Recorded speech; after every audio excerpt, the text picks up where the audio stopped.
विदेशी व्यवस्थेने भारत देशातल्या बहुजन जनतेला अजूनही स्वतंत्र केले नाही। देशाला अन्न पुरवठा करणारा शेतकरी आजही आत्महत्या करत आहे।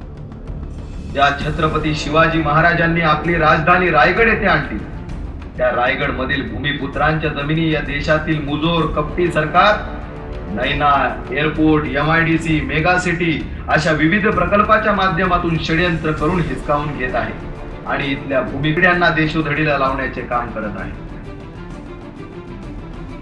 Maratha, OBC, SC, ST, NT, DNT आणि धर्म परिवर्तित मायनॉरिटी, मुस्लिम, जैन, ख्रिश्चन, शीख, लिंगायत, बुद्धिस्ट या सर्व बहुजनांची जाती आधारित जनगणना करून त्यांना त्यांच्या संख्येच्या प्रमाणात आरक्षण मिळालेच पाहिजे।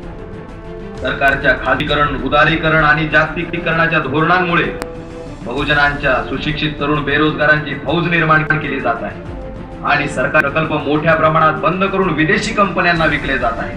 म्हणून आमचे अधिकार, आमचं आरक्षण आम्हाला मिळालंच पाहिजे। भारत देशातील प्रत्येकाला KG ते PG पर्यंत शिक्षण मोफत मिळालेच पाहिजे।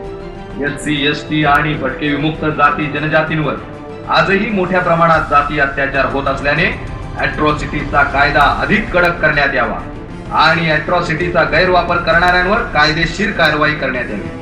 मुस्लिम समाजाला कमिशन लागू करून त्यांच्या संख्येच्या प्रमाणामध्ये त्यांना आरक्षण मिळालेच पाहिजे।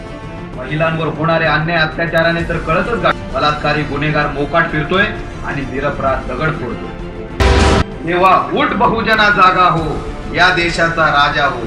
बहुजन जनतेच्या खऱ्या स्वातंत्र्य आणि अधिकारासाठी एकट्याने नाही तर आता एकीने लढूया। एकच पर्व, बहुजन सर्व।